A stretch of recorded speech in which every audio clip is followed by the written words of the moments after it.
de réclamer ces rues-là, où il y a toute la violence et le meurtre. De réclamer la ville de Montréal et Laval pour le Seigneur. Réclamer. Réclamer. Pas juste regarder pour croiser les bras, réclamer.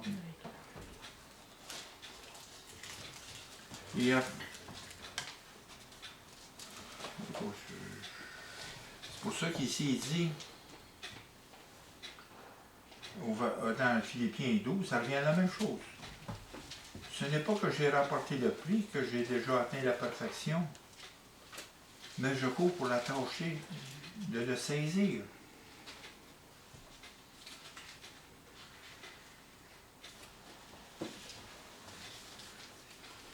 Il faut mettre, quand il dit afin de gagner Christ, c'est qu'il faut mettre Christ en premier. Gagner veut dire, pour moi, c'est le mettre en premier dans notre vie.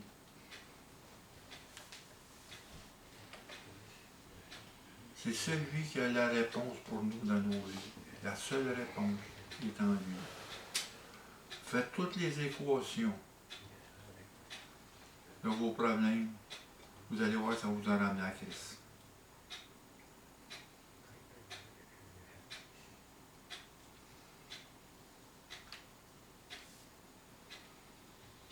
Quand il dit Christ est avant toute chose, et il est au-dessus de toute chose. Il est la tête de l'Église. Il est le premier ressuscité. Il est le premier en tout.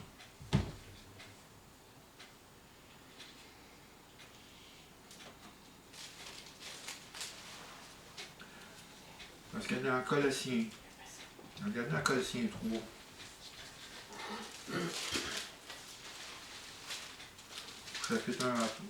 chapitre 3,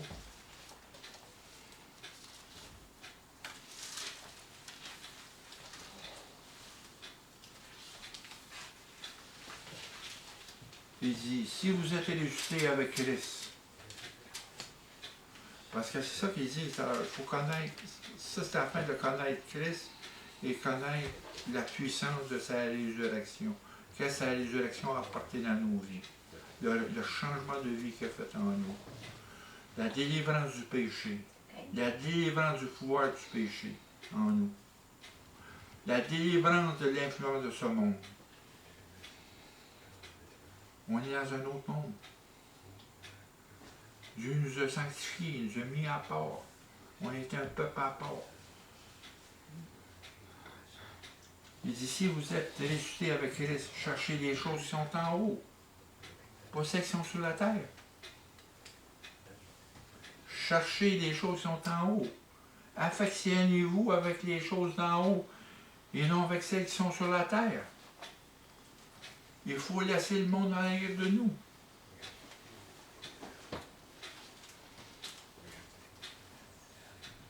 Quand vous êtes mort et votre vie est cachée avec Christ, en Dieu. Retenez ça, caché avec Christ en Dieu. C'est double sécurité. Avec Christ et en Dieu. Vous avez le double sécurité. En Christ, avec Christ et en Dieu. Parce qu'ici, nous avons été ressuscités avec Christ, avec lui. Pas en lui, on est ressuscités avec lui.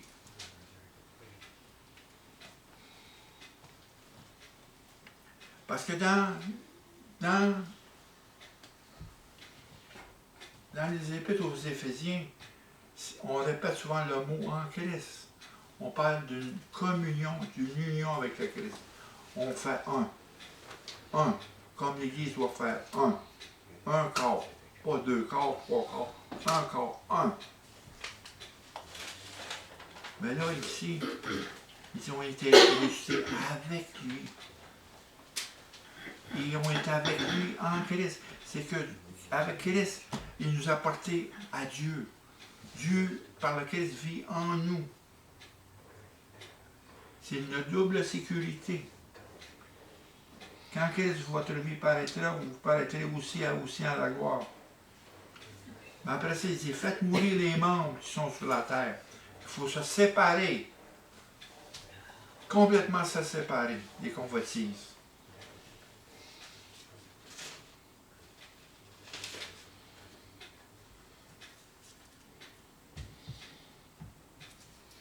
Ce qu'on parle, ce que je lis dernièrement, si on tombe dans les Philippiens, au chapitre 3, on parle d'une reconstruction. Ouais. Qui est une rénovation. Pas une démolition. Pas une démolition.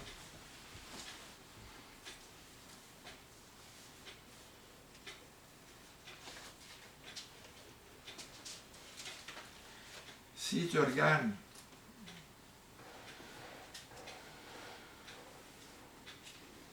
au chapitre 3, versets 4 et 5, moi aussi, cependant, j'aurai ce sujet de ma confiance en la chair. Si autre croit pouvoir se confier en la chair, je le puis bien davantage. Moi, circoncis, le 8e jour de la race d'Israël, de la tribu de Benjamin, hébreu né d'hébreu, quant à la loi pharisien, quant aux ailes persécuteurs de l'Église, irréprochable à l'égard de la justice de la loi. C'est que Paul a eu un transfert de la loi à la grâce de Dieu. Une reconstruction. La loi, il ne faut pas la démolir. Il ne faut pas démolir la loi. Parce que cette loi-là nous a amenés à Christ. Amen. Christ a dit, je ne suis pas venu abolir la loi, mais pour l'accomplir. Christ est la fin de la loi.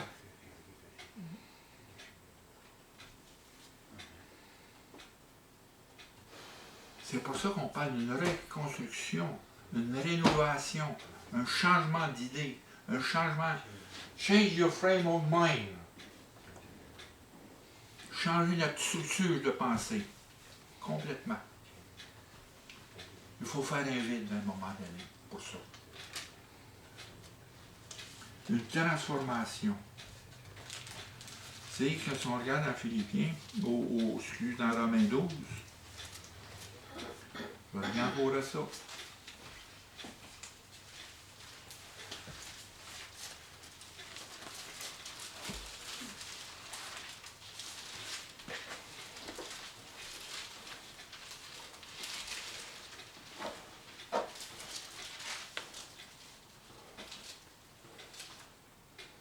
Ne confiez-vous pas au siècle présent, mais soyez transformés par le renouvellement de l'intelligence, le renouvellement, le changement de structure, le changement de la manière de penser.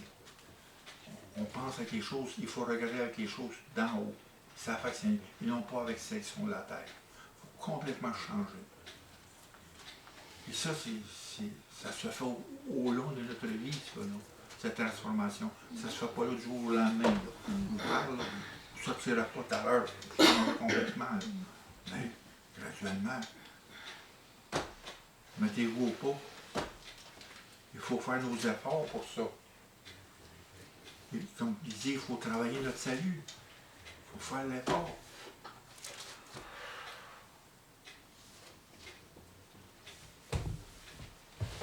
C'est pour ça qu'on parle d'une reconstruction qui se fait, une rénovation. Tu sais, dans une maison, si vous voulez changer une pièce, changer un mur ou un chose, vous ne démolissez pas la maison. Hein? Vous tassez un mur, vous changez une porte, vous changez la couleur. C'est une rénovation. C'est ça qui se fait. Une autre manière de voir les choses. Paul si on regarde Paul est un pharisien.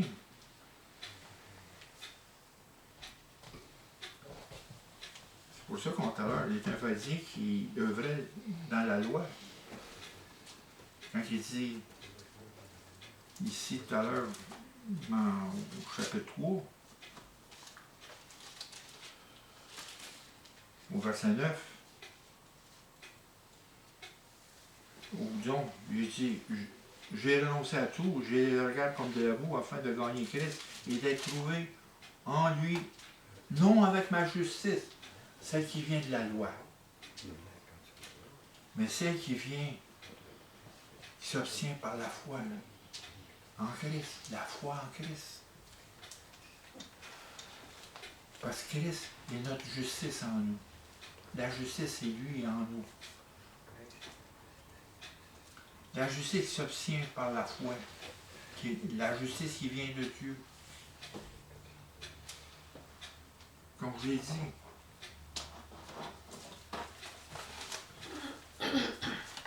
notre feuille est blanche.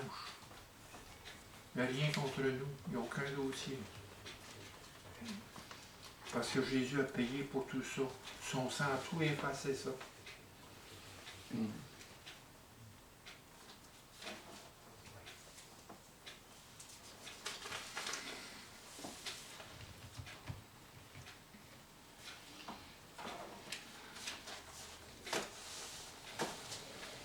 Tombez dans Matthieu 5, 17, chapitre 5, 17.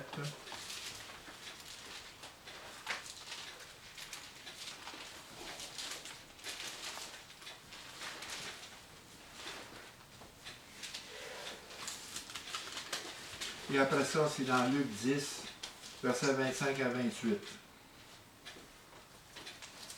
Matthieu 5, verset 17.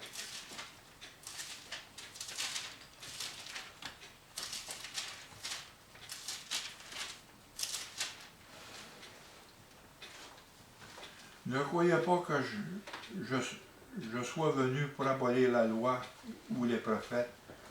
Je suis venu non pour abolir, mais pour accomplir. Jésus est la fin de la loi.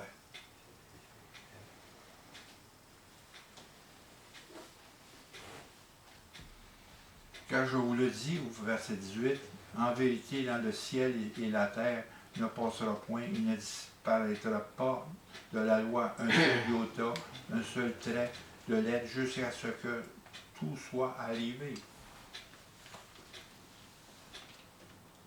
Qu'est-ce que Jésus a dit sur la croix? Tout est fini, tout est accompli. C'est la fin de la loi. La fin de la loi est là. Et dans Luc 10, 25,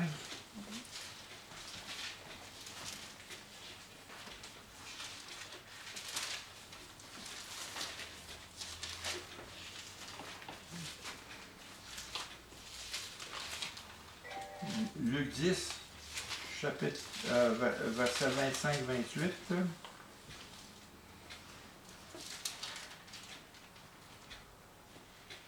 Un docteur de la loi se leva, il dit à Jésus pour lui prouver, Maître, que dois-je faire pour hériter de la vie éternelle? Jésus lui dit, qu'est-ce qu'il est écrit dans la loi? Qu'est-ce que tu lis? Il répondit, tu aimeras le Seigneur de tout. Tu aimeras ton Dieu de tout ton cœur, de toute ton âme, de toute ta force et de toute ta pensée, et ton prochain comme toi-même. Il dit, tu as bien répondu, lui dit Jésus, fais cela et tu vivras. Et après ça, mais lui, voulant se justifier, il dit à Jésus, qui est mon prochain? Là, il parle à l'affaire du Samaritain. Là,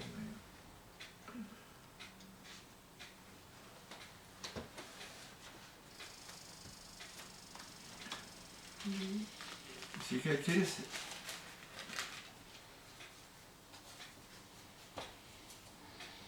quand on dit Christ, c'est la fin de la loi, le Christ est le pont, le bridge, entre la loi et la justice qui vient de la foi, et le pont.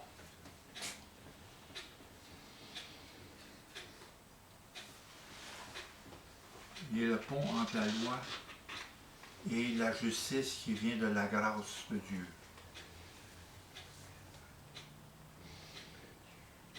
Dans le sacrifice, notre Seigneur Jésus-Christ sur la croix a ses bras étendus. C'est ça qui est le pont. De la loi à la justice qui vient par la foi.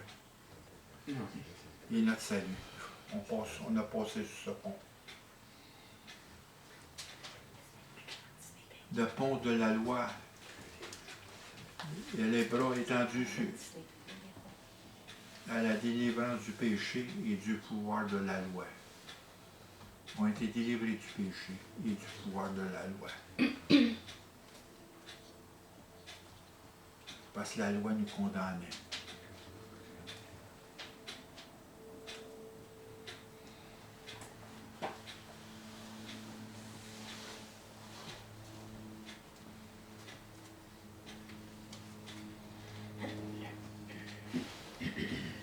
On va en parler plus tard.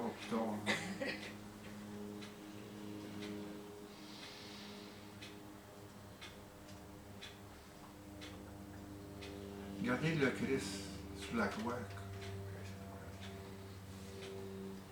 Puis l'amour de Christ en nous, moi j'appelle ça un pont d'or. Un Golden Bridge. Un pont d'or. Vous avez à Los Angeles ce qu'ils appellent le Golden Bridge. Mais nous l'avons, le vrai Golden Bridge. Le pont d'or. Ce pont-là qui nous relie entre nous, qui fait les liens. C'est un pont d'or. Un pont d'or au-dessus de nos différences.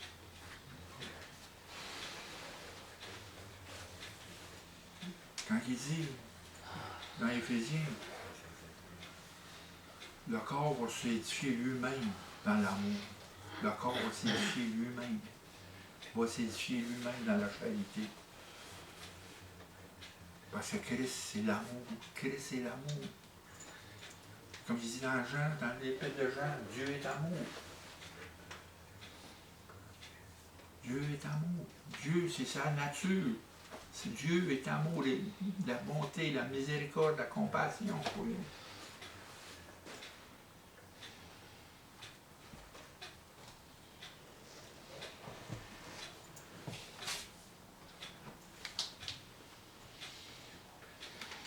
Quand il dit qu'il faut renoncer à tout pour ça, pour que Christ vienne en nous.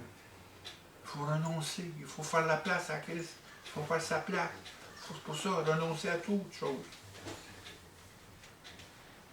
Si tu regardes Christ, si ça prend dans le dépouillement, on parle d'humilité. Ça prend une humilité en nous pour nous dépouiller. Dans l'exemple du Christ, on regarde au chapitre 2, dans les Philippiens.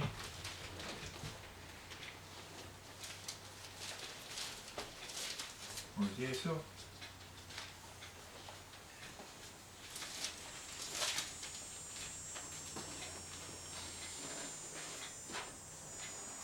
On regarde ce qu'on a vu tout à l'heure.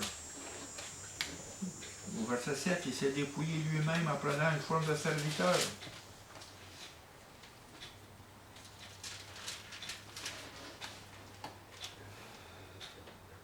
Puis un petit peu plus haut, au verset 3. Ne faites rien par esprit de parti ou de même gloire, mais que l'humilité vous fasse regarder les autres comme étant au-dessus de vous-même. Hey, ça, c'est en dehors de notre nature. C'est pour ça qu'il faut courir pour le saisir. Il faut courir. Parce que c'est seulement Christ en nous qui peut faire ces choses-là. On ne peut pas faire ces choses-là de nous-mêmes.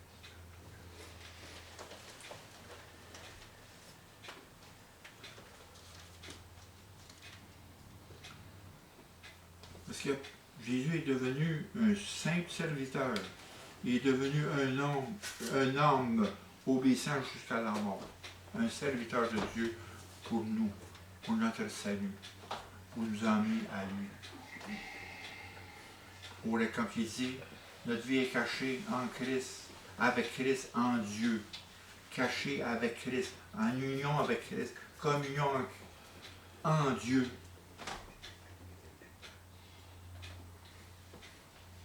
Et aussi, tu vois, Paul, dans son épître, au chapitre 4, verset 11, 13.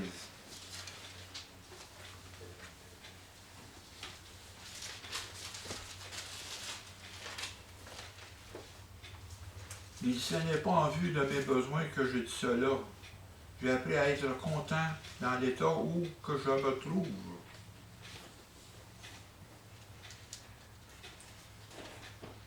Je sais vivre dans l'humiliation. Je sais vivre dans l'abondance. Et en tout et partout, j'ai appris à être rassasié et à avoir faim, et à être dans l'abondance et à être dans la disette. Je puis tout par celui qui me fortifie. Je puis tout par celui qui me fortifie.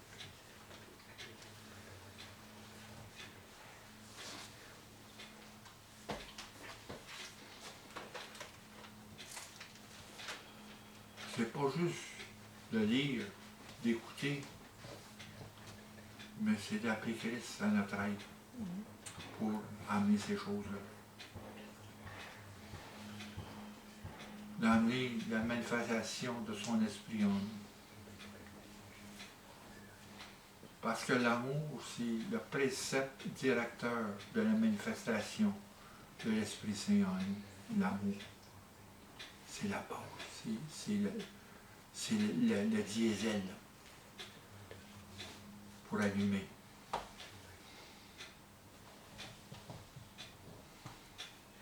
Avoir la passion, comme vous dit, la passion et l'amour pour Christ. C'est ça. Quand Paul dit, qui lui dit, je prie pour qu'il soit formé en vous, pour qu'il prenne des formes en vous.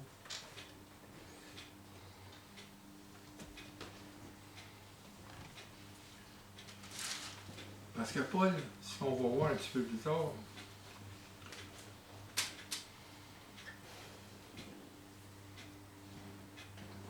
il est au service du Christ et des frères et des sœurs dans l'église de Philippe, en Macédoine.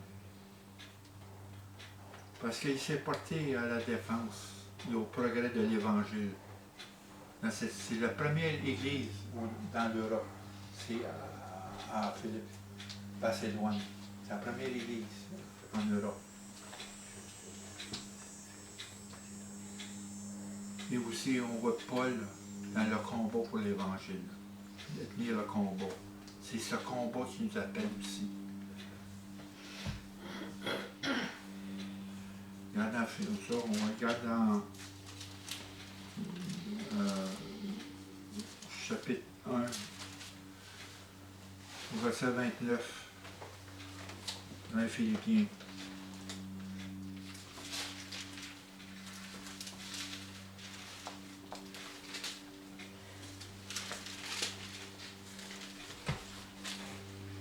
Car il nous a été fait la grâce par rapport à Christ, non seulement de croire en lui, mais de souffrir pour lui. Pas seulement de croire en lui, mais de souffrir pour lui. Attendez-vous à ça aujourd'hui. Tout que ça vaut. Tout ce qu'on va se faire tasser.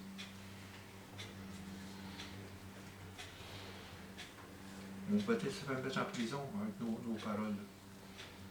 On se fait peut-être mettre en prison, on se fait mettre à l'amende. Parce que ce qu'on parle aujourd'hui, si on parle de ce qui est dans le monde aujourd'hui, si on parle de c'est effrayant, l'homosexualité, l'avortement, l'euthanasie.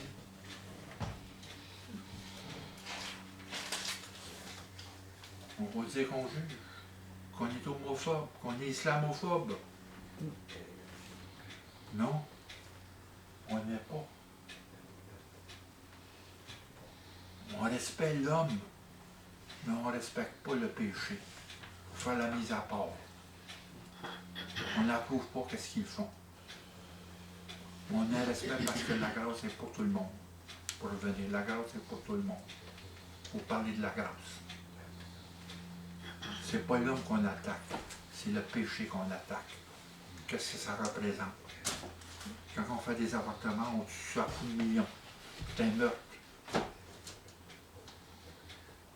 Et que le monde veut s'enlever la vie, l'euthanasie, qu'on appelle comment ça, l'aide à mourir. C'est un suicide caché. C'est un suicide caché.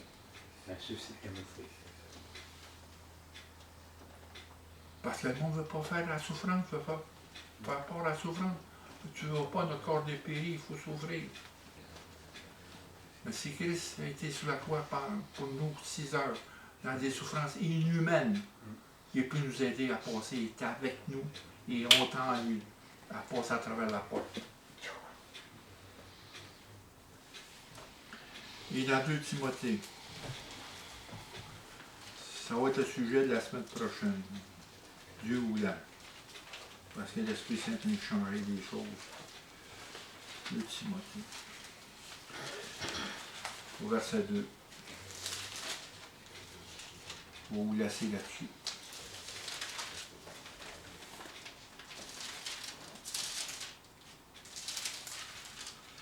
Deux Timothée,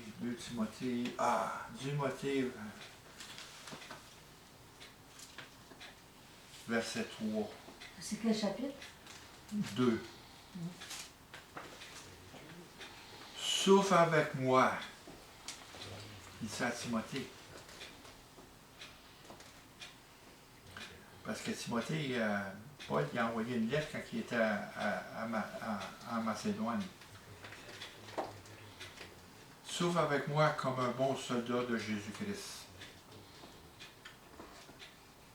Il n'est pas soldat qui s'embarrasse des affaires de la vie. Quand on dit, il faut pas regarder ce qui est en arrière. Il faut abandonner ce qui est en arrière. Renoncer à tout. C'est exactement ça.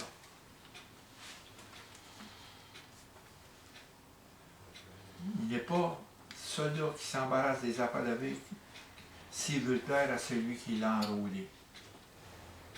On a été saisis par Christ. Christ nous a pris possession de nous. Il nous a engagés. Il faut vivre l'Évangile. C'est pas juste attendre qu'il vienne nous chercher. Il faut vivre l'Évangile.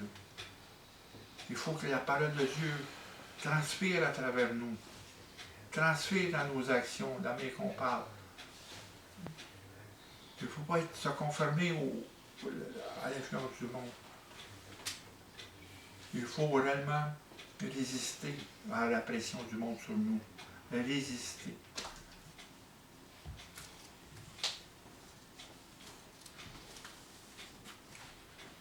C'est pour ça que je dis,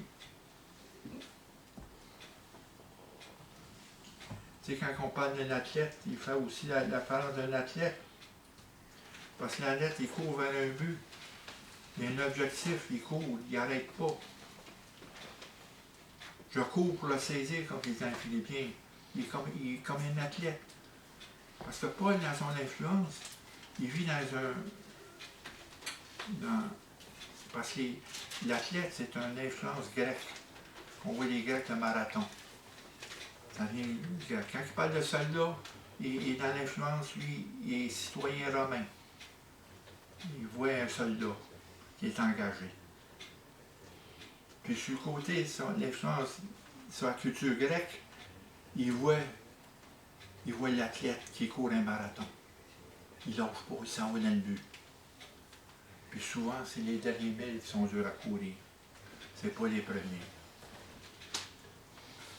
C'est là que Paul en vient là-dedans. L'Épître aux Philippiens, c'est une exhortation.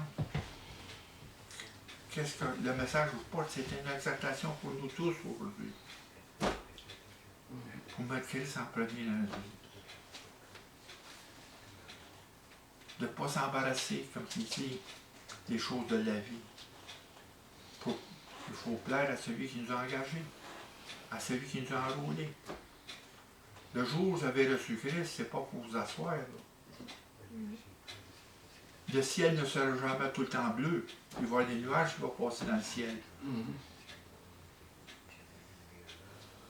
Puis il va peut-être avoir des roses qui vont passer à travers les pavés de ciment. C'est pas tout le temps bleu. Notre vie, ça ne sera pas de même. Parce que là, on fait face aujourd'hui avec un monde qui est en péril, complètement perdu. La noirceur est là. La détresse est là. Il faut prier Jésus qui amène le pont dans la détresse. Jésus est le pont dans la détresse, dans la délivrance. Il est le pont. Il faut souffrir. Il faut souffrir pour lui. Il faut souffrir pour son message. Parce que l'Évangile, c'est lui.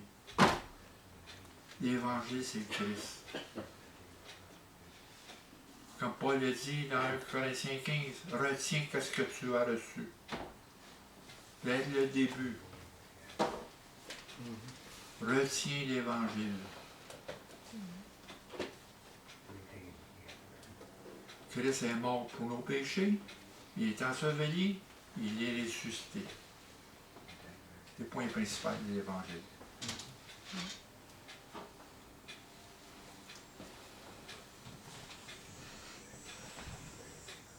Seigneur, qu'est-ce que je veux là? Je vous transmets l'esprit que Dieu m'a donné en moi. Je vous transmets ça là. De tenir ça au bout. De tenir.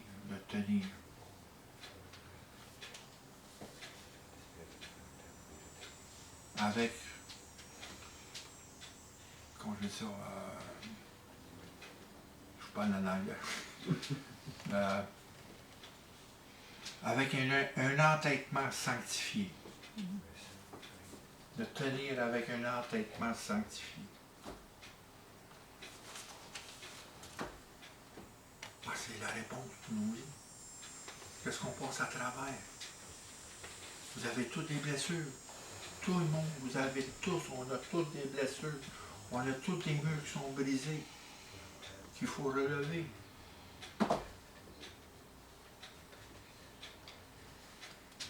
On a toutes des blessures. L'Église est un hôpital. On est un hôpital, on est ici pour se faire soigner. C'est pour ça qu'il faut casser le mur du silence. Parce que le démon, l'ennemi veut qu'on se ferme. Pouf, on ne parle pas. On tient les choses pour nous-mêmes. Tout seul, on ne peut rien faire. Mais deux ou trois qui prient ensemble, la force est là. Comme il dit, on peut tout par celui qui nous fortifie. On peut tout. Et dans Marc 9, 23, toute chose est possible par la foi. Toute chose est possible par la foi. Dans la volonté de Dieu, dans la gloire de Dieu. On prie le Dieu de l'impossible.